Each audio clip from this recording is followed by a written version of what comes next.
I always start with this question, and that is, why are we selling the way none of us like to buy? I mean, we've all got, a PC in our pocket now. The iPhone enables us to search for, identify, acquire, and consume products like never before. As consumers in a B2C setting, we don't buy the way we used to, and businesses don't either. They don't buy the way they used to 5 years ago, they don't buy the way they used to 2 years ago. So why do we keep asking our sales teams to sell the way we don't buy? And I think it's a pertinent question, right? By the way, you will get copies of these slides, so you don't need to be taking photos, you'll get the deck. So, with that, a couple of stats. HubSpot sales blog recently identified that 80% of vendors believe they deliver a superior customer service. And yet, only 8% of buyers believe they get a decent customer service. So there's a big disconnect, right? We all see that, I'm sure, in your industries here as well. Another one, 85% of sales engagements fail to meet buyer expectations. And 75% of buyers today, according to Salesforce State of Sales Report 2018, still seek a trusted advisor. Now, I laughingly say, you need two things to be a trusted advisor. You need trust, and you need to be able to give some advice. I mean, it's obvious, right? But so few salespeople these days are able to give the buyer advice or insight or knowledge above and beyond what the buyer can find themselves. When I was writing the book, the head of procurement at Telstra in Australia said to me, Graham, I haven't got time to meet a single salesperson who can't give me some sort of education, who can't tell me something that I don't already know, or that I can't find myself. And that's where buyers' mindset is these days. You have to be able to educate. When you read, as some of you would have, I'm sure, the State of Sales report by Salesforce, everything I'm talking about, everything I was talking about 4 years ago is now coming to fruition. So salespeople are failing. Traditional field sales is dying. It's declining. And I think there was a graph there before, Roland, perhaps. I couldn't read it, but the data-driven sales book is now emerging. Sales used to be about persuasion and manipulation and charisma. Now it's about proof. Buyers want proof. And there's a tipping point now with technology. So in a really quick summary of the State of Sales report, all of these things are now happening. And they're happening much faster than I think most of us realise. So I want to talk now about the new buying journey. I call it the new buying journey. There was no buying journey when I first started selling. In my very first week of sales, I was told, sales is a numbers game, Graham. It's just a numbers game. You make 100 calls, you get 30 interested parties, you'll make 10 meetings and you'll close 3. That's how it used to be, right? The ABC of sales, always be closing, pushing, interrupting, chasing. It's not like that anymore. So the new buyer's journey is what we need to focus on. It's what we need to build our business around, effectively. If you get a chance to read my book, and I know some of you have, you'll see in the first section, I go right back over the history of sales, right back to 1884, when John H. Patterson first developed some of the fundamentals that we still use today. John H. Patterson bought a company called NCR, National Cash Register, little company, but now it's a big conglomerate. And back then he said, I need trained autonomous agents out in the field. I want to motivate those people with a commission and I'll measure them on a quota. That's what we're doing today. 130 years later, we're still doing the same thing. The various iterations of sales, from precision selling, solution selling, strategic selling, target account selling, value-based selling, all the same thing. Fundamentally the same thing. Just iterations, if you like. Until now, all of this was about empowering vendors. It was about vendors manufacturing products and pushing those products out into the marketplace, right?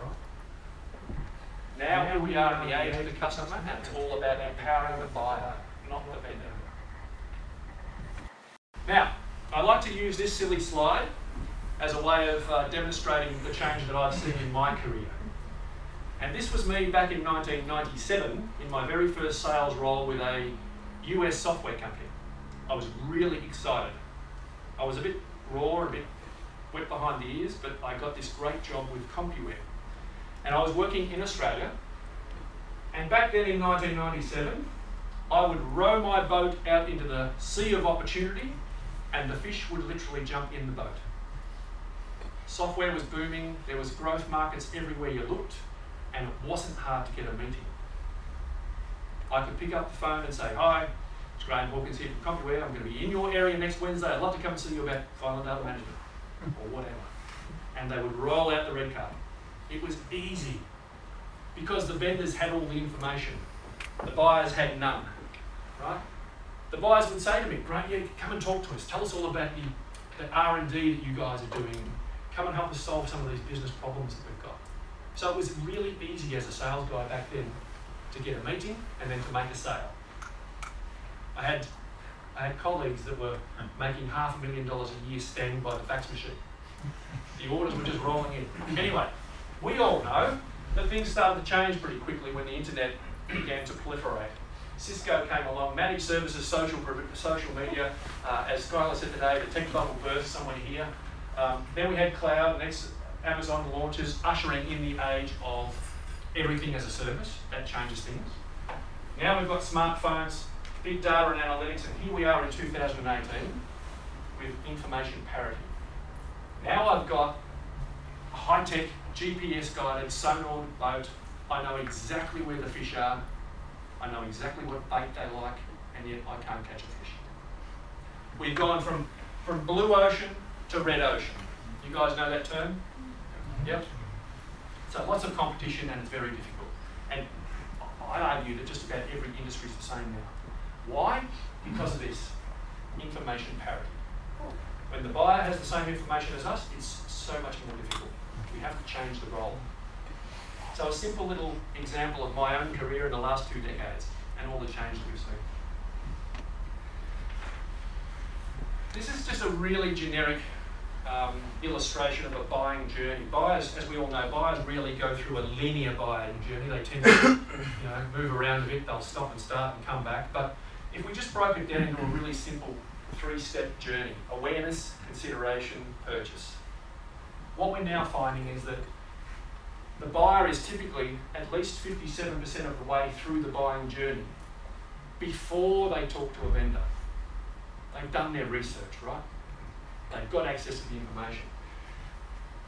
When you combine that, if you believe that, and I do, I think it's at least 57, I would argue in some cases it's more. When I interviewed buyers in Australia, they all said, yeah, we're 90% of the way through before we reach out to vendors. If you believe that, and if you believe that 74% of buyers choose the first rep salesperson that was able to add insight, then you have to start to wonder, if you come in here, if you're coming into the sale opportunity late, what chance have you got of actually closing that deal? Very, very little. So I was taught always, make sure you're in up here. We have to be in early, otherwise we can't influence the decision. So it's very difficult when you're coming in late. You're making up the numbers. HubSpot did some, actually CSO Insights did this one, did some research recently into where buyers go in a B2B setting when they're looking for resources to help them solve problems. And as you can see, sadly, salespeople are right down on the bottom of the list. They do all of their research first. They go to the comparison websites, they look for case studies, they get independent advocacy. They look for any other source they can find before they talk to the vendor. And then when you look at what Accenture said here, 77% of buyers don't believe that salespeople can actually help them. That's an indictment on salespeople, isn't it? We're not being seen as helpful. Because in general, not all the cases, but in general, salespeople are general in their knowledge. And when buyers don't get education from a salesperson, not much chance of being successful. This concerns me as a salesperson. This was HubSpot again. Only 3% of buyers surveyed in this one believe that salespeople are fully trustworthy. We've always suffered from that whole trust thing, right? And when you have, when the buyer knows that you've got a quota and you've got a commission, then it's always difficult when there's a vested interest for people to trust you. I'm not sure why the coffee barista is not trusted, or the journalist, but who's in marketing? Any marketing people here? Quite a few, yeah. You're now not trusted either. You're down here with salespeople. Not good. So things have changed. So, I argue when you look at all of this in totality, when you look at this context, the old vendor push business models that I mentioned earlier, interrupting the buyer and pushing the buyer through a sales process, they are now clearly in decline. If that's sales output and that's time, then everybody's starting to see this decline in output. What everybody's now trying to do is get off that curve and get onto the customer pull curve, because that's the way buyers want to buy. They want to pull the vendors through in their own time, at their own pace. And so everybody's here in the middle somewhere grappling with how do I get off this curve and how do I get onto that curve, fundamentally speaking. I think if you're still on this curve in 2-3 years from now, you'll be out of business. And if you don't believe me, go and talk to a buyer. Just ask your buyer how they want to buy. That's why I say don't shoot the messenger, because when you start to talk to buyers about this, they all say, yeah, I don't want to be pushed by some salesperson. I don't want to be pushed by vendors at all. In fact, the moment a vendor starts to push, we go into salesperson avoidance mode. They will try to avoid you. So, what we have to do is try and work out how we get onto this curve. Work out what tools, what platforms, what approach, what mindset, what culture that we need to put in as sales leaders to make sure that we're allowing buyers to buy in that manner, attracting buyers. Information asymmetry, information parity. Obvious, right? I showed this one yesterday with the masterminds group, and I think this is an interesting one to talk about. If you look at the commercial model that we've all gotten used to over the years, there's a lead becomes an opportunity. Now we're in pursuit, and there's a cost. There's a cost of each sale: meetings, pre-sales people, proposals, solution design. And once you get to this point here where you win the sale, traditionally the sale was a big sale, wasn't it? I've spent my career in software, and software was usually a perpetual license, so a big sale. So you had a whale sale, what I call a whale, which was all the risk on the customer, no risk on the vendor. And it's sort of promoted some of that churn and burn, I call it churn and burn thinking. What would happen here is that after the big sale, the initial sale, there would be a small number of transactions, maybe 2 or 3 years of maintenance and support that followed. But really, the transaction was a big first transaction.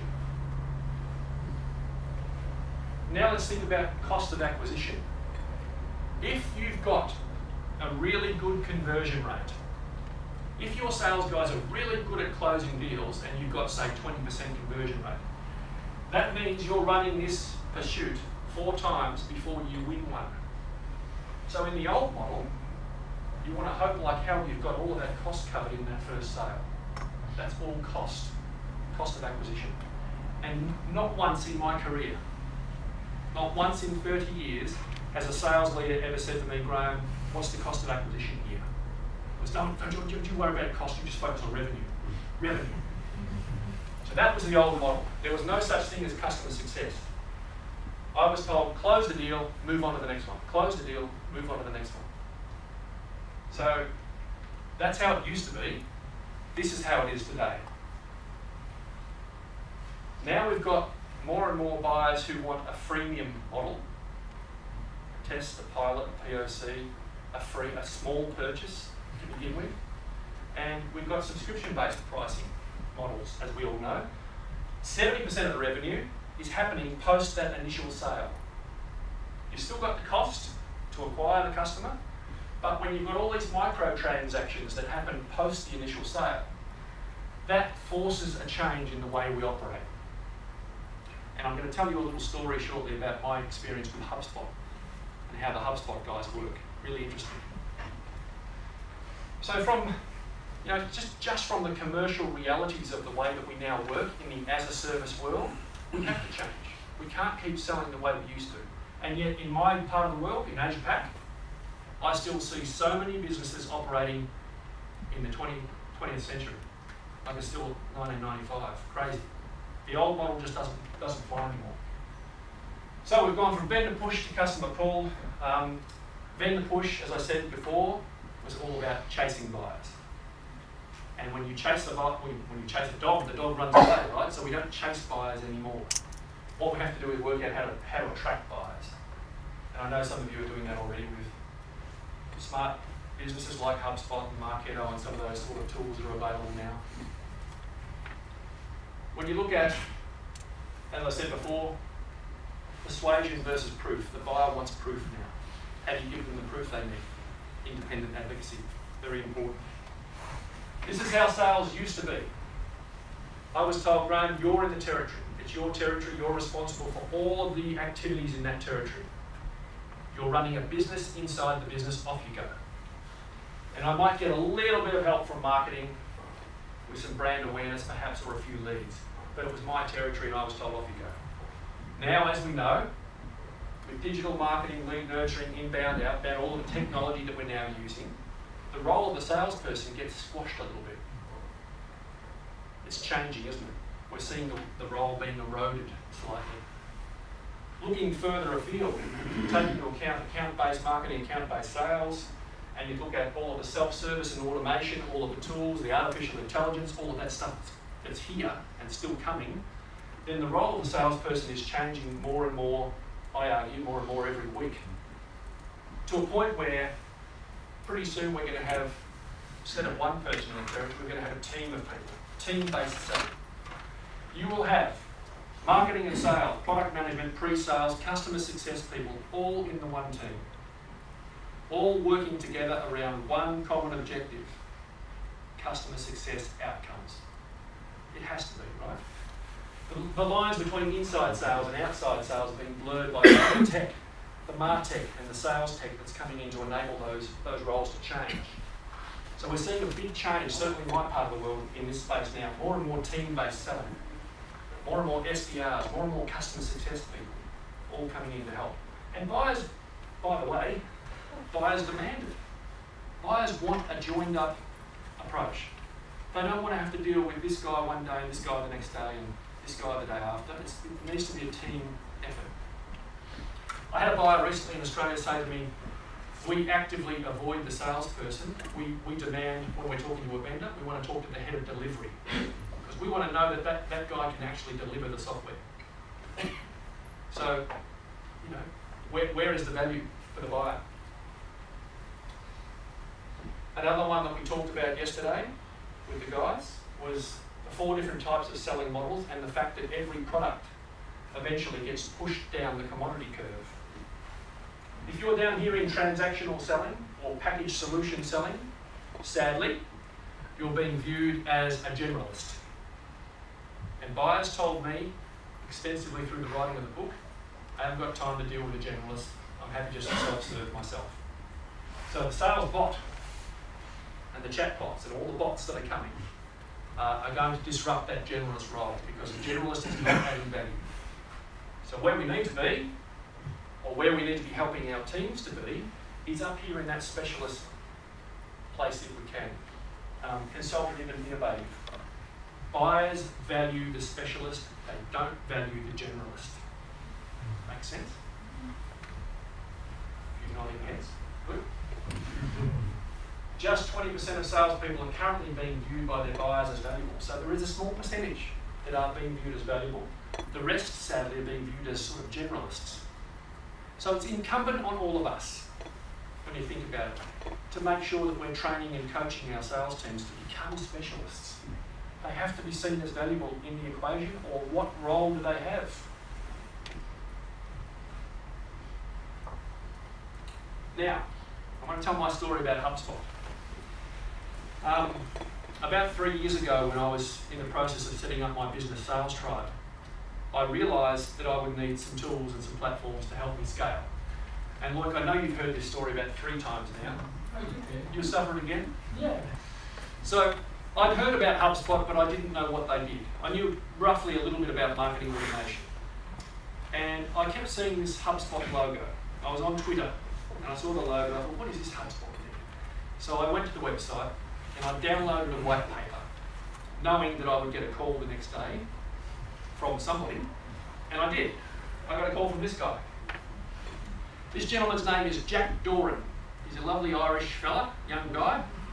And Jack introduced himself on the call. He said, "Hi Graham, my name's Jack Doran, I'm from HubSpot. I'm an inbound marketing specialist. I noticed you downloaded a white paper and I've had a look at your website. I'd love to come and talk to you about, inbound marketing. Or it was now a good time to chat." So I said, "Yep, no problem." And I did what I always do. I went into critique mode. I'm the buyer, but I'm always a salesperson, so I'm going to critique this phone call. Anyway, the phone call gets underway, and 10 minutes into the phone call, I say to myself, without Jack hearing of course, this guy's hopeless. He's got no idea. He hasn't asked me a single spin question, band question, compelling event question. He hasn't tried to scope the size of the deal. He hasn't done any of that. He's just educating me. 20 minutes into the phone call, and it suddenly dawns on me that he's not interested in the traditional playbook. This guy was just giving me information, asking open-ended questions and just helping educate me. So I'm thinking, oh, that's refreshing. It's good. Felt good for me as a salesperson, or a buyer in this case, but he's just educating me. That first call went for 45 minutes. And at the end of the call, he said something I'll never forget. He said, "Graham, look, it's been terrific talking to you. If there's anything else you need or any other information you need, just give me a call. Bye for now." I'm like, what? No call to action? No next steps? No would you like a demo? I mean, I was told get a progress, progress the deal. None of that. So I was shocked, frankly. I thought, this is weird. This is very weird. It felt somewhat uneasy for me. He wasn't interested in the old playbook. He was just happy to educate and then step back. So, what happened next was also interesting. Then 3 weeks later, I got an email from Jack saying, "Graham, based on our last conversation and the white paper you downloaded, I think you'll get some value from this ebook." Now, I didn't know at the time, but now I'm on email sequence. And now Jack's basically just educating me through the process. He's giving me information, content. So, I went out and bought a book. And it's a book that was written by Mark Ravage, who is the Director of Sales at HubSpot that set up the HubSpot model. And in that book, I find this diagram. You've all seen this sort of thing before, I'm sure. It's a buying journey. It's a really simple buying journey that HubSpot have mapped out for their typical buyer. And I was a typical buyer. Jack realised I was here. I knew nothing. As the diagram shows, that HubSpot is really, really clear about the message. They call it buying stage appropriate messaging. And they're also really clear about what content is required to convey that message. So they've got these buckets of content that they use in a sequence to help a buyer through the buying journey. And so this is all Jack did. From that initial phone call, it was all about education. Then I got an ebook. Then I got an expert guide or a case study or something next. So he basically just drip feeding information to me to help me through this buying journey. And it was really, really effective. It worked really well. To the point where these are the actual touch points. So from the original tweet to the download, to the phone call, the initial phone call, now I'm on an email sequence. Then we had a demo about 2 months later. I finally was like, yeah, come on, let's go. I want a demo. Show me the product. So we did the demo, an online Zoom call, and it was great. We got sort of down the end here about another month later, and I'm literally gagging for it. I'm saying, give me this product. I want this product. Then I realised that I was actually the 74%. I hadn't gone anywhere else. Jack had done such a great job of educating me that I didn't look anywhere else. I didn't go to Marketo, I didn't go to Eloqua, I didn't look anywhere else. I was so impressed with HubSpot. And when he introduced himself as an inbound marketing specialist, boy, he was a specialist. There was not a thing that he couldn't answer, not a question. He had so much information to give. And it was all about education. We finally get to the end. This is a weird story, I know it's long, but we get to the end and I'm like, let's go, we're ready for it. And he says to me, no, Graham, you're not ready. What are you talking about? I'm not ready. Not once, Roland, in 3 decades of selling, have I ever said to a buyer, I don't want your money. I don't want your purchase order. But he literally said to me, you're not ready. I said, what do you mean? And he said, and he had a couple of legitimate reasons why. He said, look, your website needs this, we need to do that. Anyway, 2 weeks later I had a coffee with him. I was in Sydney. I went and had a coffee. And I said, Jack, why would you say that to a buyer? I'm your buyer. Why would you say, no, you're not ready? He said, look, I'll be honest with you. He said, it's a career limiting move for me inside HubSpot. If I bring you onto our platform and you churn inside the first 6 months, he said, that's terrible for us. We can't afford to have a single client leave HubSpot and then jump on social media and say HubSpot's terrible. HubSpot's no good. They hate that. He said, so it's my job to get you through to at least 18 months. Remember the diagram before about microtransactions? All that money happens down the track. They invest heavily up front in getting me successful. Implementation, customer success. They have to get me down to 18 months. So that's the HubSpot model, that's how they work. And so it's all about making sure that A, I get through the buying journey successfully, and when they get to the end and I'm ready to go, then I'm actually ready to stay as a long-term customer. For them it's all about lifetime customer value. And I know some of you are in tech businesses that have a subscription model or a consumption-based model, but that's what it's about, right? You want that buyer to stay with you long-term. It's no longer churn and burn or spray and pray, as I call it. It's all about lifetime customer value. So that's my HubSpot story. And I think HubSpot is right up here in terms of the leading vendors as to how they run their sales operation. And they do it very, very well. I'm sure some of you probably have had similar experiences. One of the things that they do really, really, really well is they map their ideal customer profile. They know exactly what type of buyer they like, what their sweet spot is. And there's a range. Minimum ideal customer profile and then the ideal customer profile. But they also do the next thing I found out. They also map out the buyer persona of their less than ideal customer profile. So they know what a customer that they don't want to deal with looks like. And that's smart.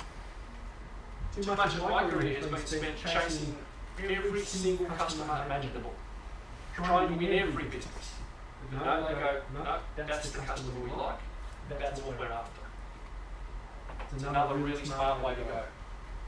He who chases 2 rabbits catches neither. And again, so much of my career as a sales guy has been spent, racing around all over the place. It's crazy. You get really focused on who you're after, who your product solution works for best. Now, speaking of the HubSpot model, and because we're in a sales presentation, it wouldn't be a sales presentation without a funnel diagram, would it? So here's my funnel diagram, but this is a slightly different take. The way I'm helping my clients now with developing their sales process is by creating the funnel based on the buyer journey. When you've mapped out the buyer journey and all the stages the buyers go through with your product, not so much how they buy your product and how they solve problems in your area, when you do that first, now you can start to build your sales process and the funnel around the buying journey. We talked yesterday about the fact that lots of businesses are really good at filling the top of the funnel. We can get leads, dubious quality most of them, but we can get leads at the top of the funnel, and then everything gets stuck in the middle. I call it pipeline constipation. It's a terrible term, but it's true, everything gets stuck there. We get this, as sales leaders, don't we? We get this over-exaggerated idea of the success of the business. We get these big pipelines, and nothing closes. When you start to get serious about how you map the buying journey first, and you create the sales process accordingly, then you can start to get some predictability in the business, which is what everybody wants. I just want to rely on the forecast. No one believes the forecast, right? So now, once you've done that, you can start to attach your marketing team to it as well. Now we've got sales and marketing aligned facing the buying journey. Then you can start to look at, okay, what are the tools we need? And everybody knows there's too many tools. How do you make sense of the tool space? There's really only one tool you need to know about, and that's Asymmetry.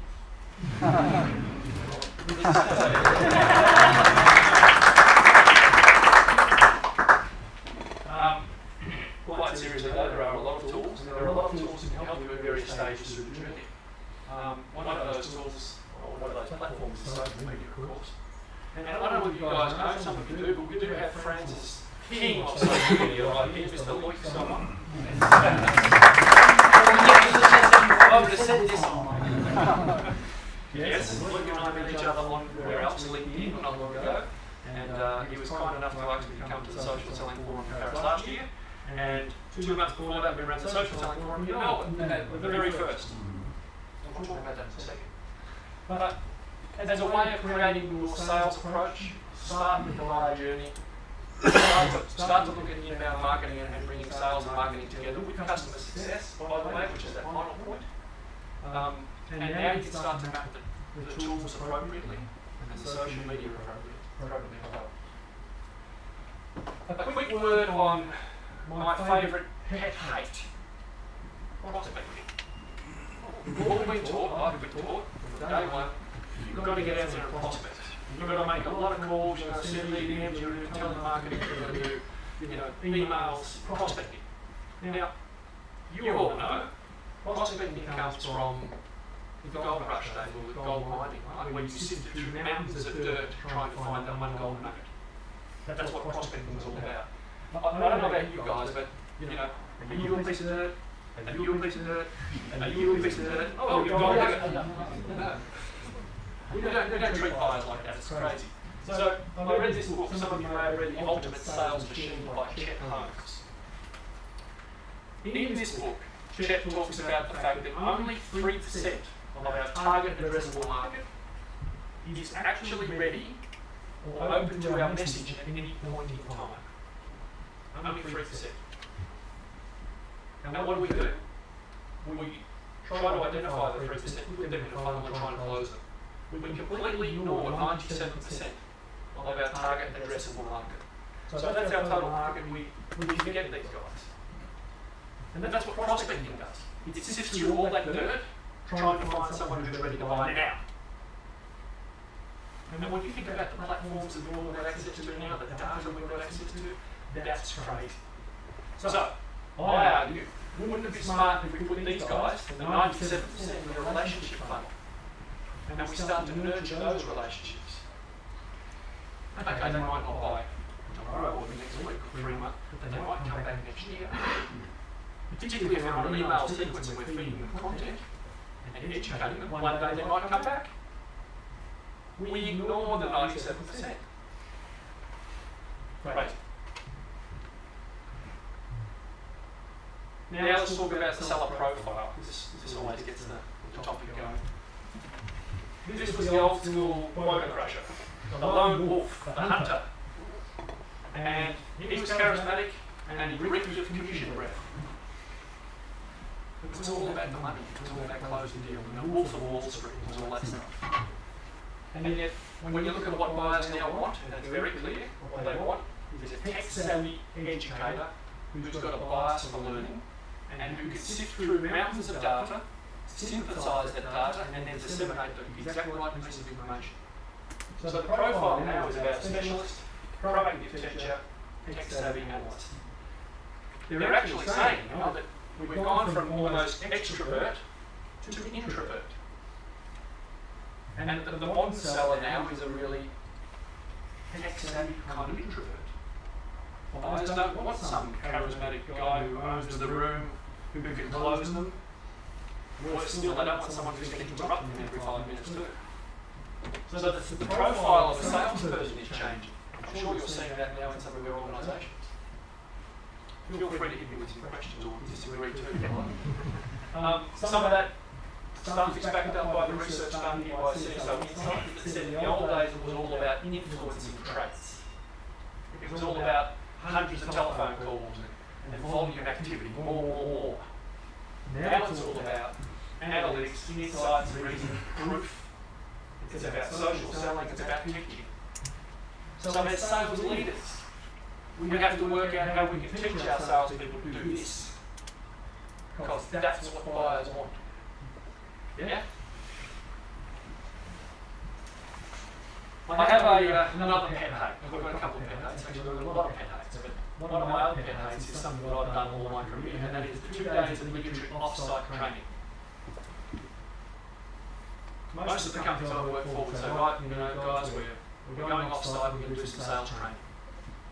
We're going to spend 2 days in a room, some sales guru is going to come in and tell us all about, this closing technique, or this objection handling technique, or whatever the latest flavour of sales was. And as we all know, you do the 2 days off-site, you get back to work, the sales leader says, where's the sales, and you just revert back to what you were doing. Worse still, this is you don't get to see this, but you can tell by the line, the forgetting curve. By the time we get to 31 days, we've forgotten 90% of whatever we've learned in an event-based scenario. So event-based training has never worked. It's never worked in my career. We go into the 2 days off-site and everyone just go back to doing what they were always doing. So I think event-based training is a waste of time. What we have to do instead, of course, is ongoing coaching and mentoring. And not like for incentive, but the kind of platform and the product that these guys are building around coaching, ongoing coaching, where you can actually drive a behavioural change. You don't get any change from just doing training. Event-based training, 2 days off-site, everything's forgotten. Spaced learning. Have you heard that term here? Spaced learning? Ongoing learning? It's got to be spread out. Most of my career was just running in the territory, 2 days training, so later, off you go. Good luck. Incentive, have a look at it. So, that's the context, right? So the new buyer journey, the new model of sales, the buyer-aligned sales process, and the new selling profile. Now I want to give you 5 recommendations as sales leaders and marketing leaders that I think you should be looking at for your own businesses. And I hope some of these make sense. Don't worry about all the details of the slide, you don't need to be able to read it. What you need to understand is that most businesses are still down here, transactionally focused. It's all about transactions, it's all about end of month, end of quarter, go, we need revenue. Lots of businesses say they're customer-centric. Oh yeah, no, we're customer-centric. No, we put the customer at the heart of everything we do. And then they turn around and say, right, where's your quota? How many meetings you get to? How many calls you make? It's all transaction. What we need to do, obviously, is get up here in the customer success culture. If we can change gradually, I know this sounds easy, it sounds much easier said than done, but if we start to get our culture changed such that we're all focused on customer success. There's a business in Australia called Atlassian. Who's heard of Atlassian? Quite a few people. Software company. They turned over $320 million of sales last year. No salespeople. From day one, they didn't have any salespeople. Now, here's the trick. What they've done with their culture is they've made everybody accountable for customer success. So whether you're in HR, finance, product development, sales, marketing, it doesn't matter. You're all facing the customer, you're all responsible for customer success. And I think that's exactly how it needs to be. So, my first recommendation is start to think about where your culture is. And again, you'll get this slide, have a look at it when we get some time, and think about where you sit in this quadrant. You need to be up here. It needs to be about teaching, not selling. It needs to be about lifetime customer value. Right? I know I'm reinforcing the point over and over here, but a lot of people still don't get it, certainly my part of the work. A big part of this cultural change is sales enablement. And for those of you that have invested in a cross-functional sales enablement, separate sales enablement piece, that's really important now. This area is growing rapidly. Apparently last year, 51% of businesses in the US have started to invest in sales enablement. So it's growing. Sales enablement, to put it really simply, is the layer between the CEO or the C-suite and all of the functions that helps you to get everybody focused on sales. That makes sense, doesn't it? I've worked in businesses where marketing and sales don't talk, or sales and finance don't talk, or worse still, you've got business units that have an account managers all face the same customer, and there's no coordination or collaboration. So sales enablement is that layer that sits across the top, and that's where the really successful business is heading now. As part of that cultural change, do what HubSpot are doing. Remove the hard sell. I think it's brilliant what HubSpot are doing. And I'm not saying that, I'm not paid to say that, just credit where credit's due. Jack did it really well. There was no hard sell in anything he did, it was all about education. And when you educate, you build rapport. You become that 74% who's at an insight. You win the deal. Second, and it's sort of related to the last one, well, stop pushing. The second recommendation. There's a couple of examples now starting to come through. ANZ Banking in New Zealand have now just totally removed commission and incentives for frontline staff. But believe it or not, Toyota in New Zealand have done the same thing. So here's a bank and here's a car company. We've worked out that actually we can serve the customer better by removing the hard sell and removing this incentive that we have for commissions and quotas. I was in a conference recently where the CIO of a very large airline stood up in front of a big group of customers and a big group of vendors. And he said, so cards on the table, these two groups in this room are diametrically opposed. And we're all like, what's he mean? He said, yeah, all you vendors want to do is increase your revenue each year, and all we're all trying to do is decrease our cost. So we're diametrically opposed. And he's right. The incentives and the way we operate, the way we motivate people has to change. Again, focus on customer success. If you're just focused on maximising your revenue as a vendor now, and you're not focused on that lifetime customer value, then it's going to lead to business failure. And again, don't listen to me. Just go and ask your buyer. I think it's pretty similar in this part of the world. The buyers now, the bar's being raised. HubSpot, Amazon Web Services, these companies are raising the bar in terms of experience. So when you come along doing your push selling, you're being compared with these guys, right? I often say a sale is just something that happens when you are immersed in helping the buyer get what they want. If you can get your head around, as sales leaders, a culture that helps just solve the buyer's problem, the sale takes care of itself. The money comes anyway. The third recommendation, and this is a killer. I keep hearing that lack of pipeline is the #1 cause of sales failure. No. Lack of pipeline is just the result of poor activities.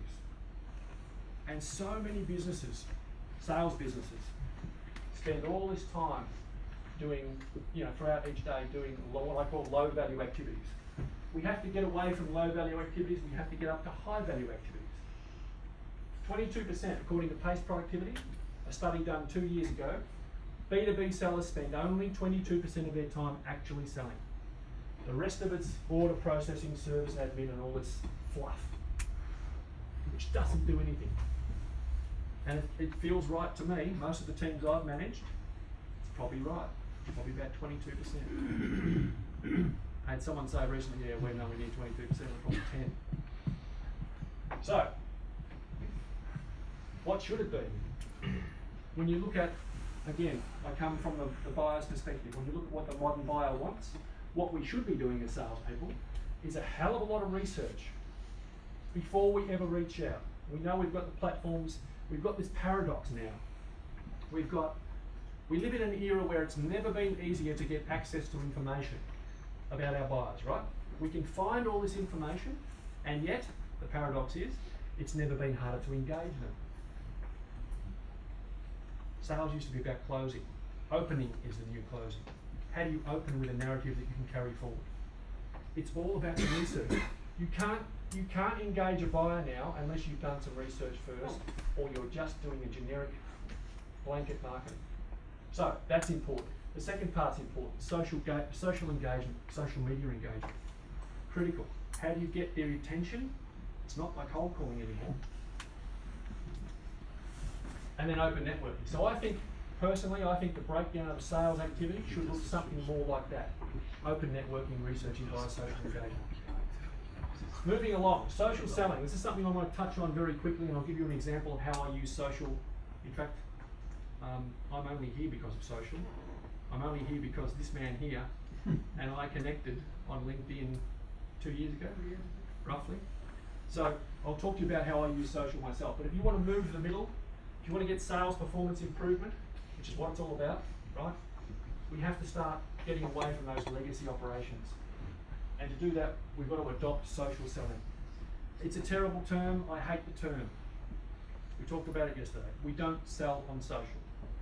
Social media is all about how we engage, how we get the buyer's attention, how we educate the buyer. We never sell, we never pitch. The proof is everywhere. Even Roland, your old company, McKinsey, they've said 2 times revenue growth. When social media, social selling is done correctly, there are massive rewards, and I'm seeing it. I'm 2 years into my business journey. I've not had to make one single outbound call. Sounds ridiculous, doesn't it? It's true. I'm creating enough inbound at this point in time that I don't need to do any outbound, all because of social media. I'll show you how. You'll see these, again, I'll give you the slides. I won't labour the point here, but the success rate now from cold calling, the success rate now from unsolicited emails is so low, you'd be crazy to do it. Sadly, 93% of salespeople have never had any social media training. And 53% of them have said they want training. When I go around the world now doing social selling masterclasses, salespeople are like, oh, wow, thank God. This is what can get me in front of my buyer, a seat at the table. That's what social does. Let me show you how. So I use content marketing. I create all sorts of content. Yes, I've written a book, so I've got some content already that I can use, I can repurpose. You've probably seen me on LinkedIn walking around like an idiot with my selfie stick, taking videos. I create lots of content and I push that content out. And I do that because visibility creates opportunity. If you're not visible on these platforms, you won't get an opportunity. I put people in a funnel and I try to make them part of my network. Anyone that engages with, likes, shares, comments on my content, I will invite them to become part of my network. Here's an example. In February this year, I noticed this lady. This is Melissa Crawford. She works for a company in Australia called MLC. I noticed she liked 2 of my posts. I looked at her profile and I see that she's in sales effectiveness, which is my ideal customer profile. So, I did what I always do. I sent Melissa this note. This is my personalised invitation to connect. I said, Melissa, thanks for the recent likes of a couple of my posts. I see you're in sales effectiveness and that you're Melbourne-based. Smiley face. I'm always keen to expand my network with like-minded people. Let's connect. Regards, Graham. I always put my full name and I always put my entire title and my company name. I do that for a reason. Normally when I do that, and you guys know it, you do it too, some of you, when you write a personalised message like that, people connect. 99.9 times out of 100, I get an acceptance. And Melissa accepted. So I then did what I normally do, and that is I sent a thank you. I want her to see my name at least twice. So I sent that. I also noticed that she looked at Sales Tribe and she'd registered on my website. So I said, thank you, Melissa, and thanks also for registering at Sales Tribe. Please let me know if I can ever be of service. Take care, good luck, regards, Graham. Again, full name, company name, title. Now she's seen my name twice.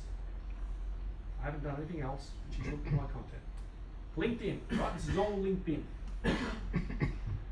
What happened next is now increasingly typical for me. When I'm pushing out enough content and I'm targeting the right type of person, my ideal customer profile, she came back. She said, thanks Graham for reaching out. I'll be ordering your book soon, looking forward to reading it. My role at MLC is to create training programs for our sales team. A lot of what you've written in your blogs really resonates. I may reach out once I finish the book. And that, for me, is perfect. That's exactly what I want. Now she's engaged. She's told me what she does. She's told me which company she works for. I've got a really good picture now of who she is. Simple, right? Of course, I'm a sales guy, I don't leave it there. So I follow up 2 days later. Deliberately 2 days later. I don't just jump straight in. 2 days later, I send her this. A little less formal now. A little more friendly. I say, funny you should mention that about the industry. I'm doing some work now with a large multinational in your space, and some of the strategies I see are really 20th century. I said, hey, don't buy the book. I'll give you a free copy if you shout me a coffee sometime. I said, no obligations, but since you're Melbourne based, let's have a coffee.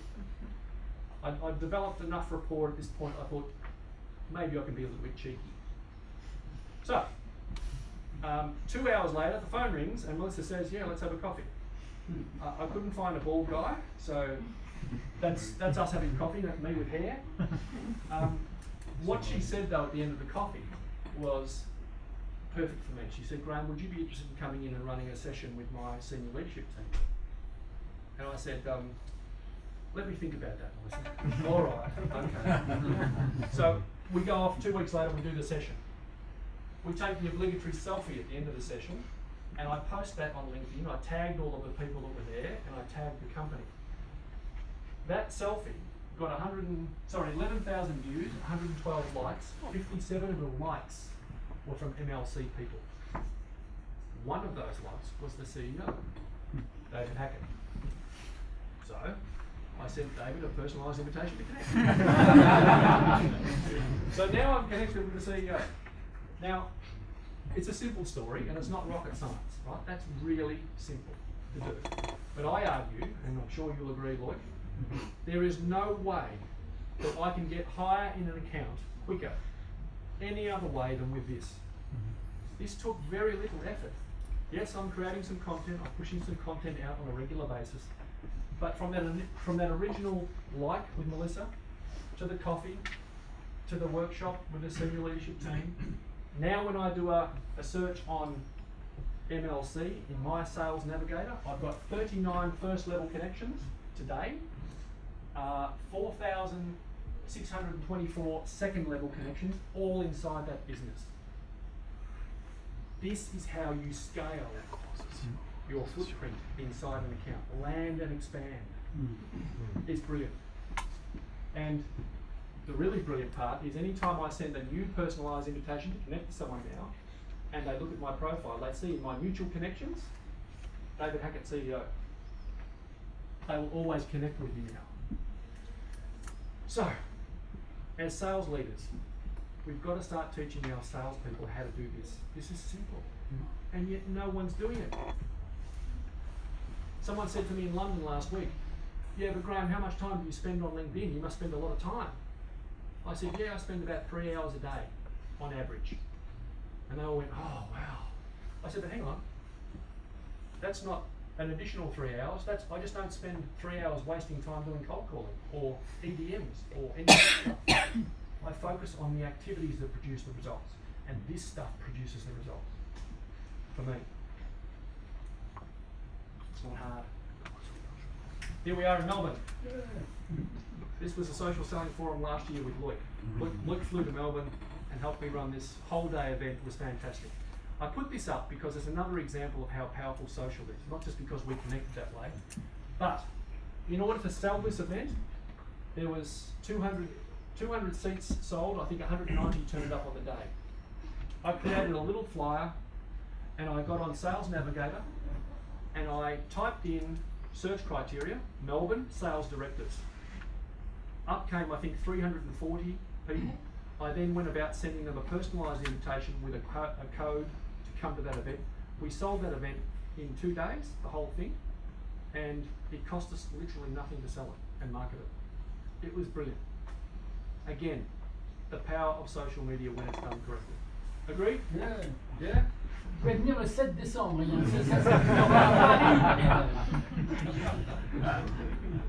I don't know what he said. 36e en 3 ans. I don't know what he said, but I'm sure he said. Just selling, hard selling. So, we're wrapping up here, everyone. I know I've been rabbiting on for a little while here, but the final recommendation is that you all have to learn to teach your salespeople how to become specialists. Now, little plug for the book. In the book, I've written a 5-step process on how to do that.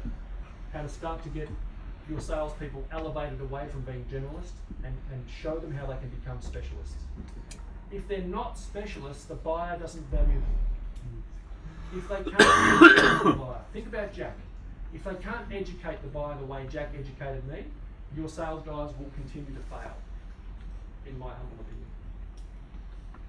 So yeah, half-price books at the end if you want to come up. So a quick recap just to finish off.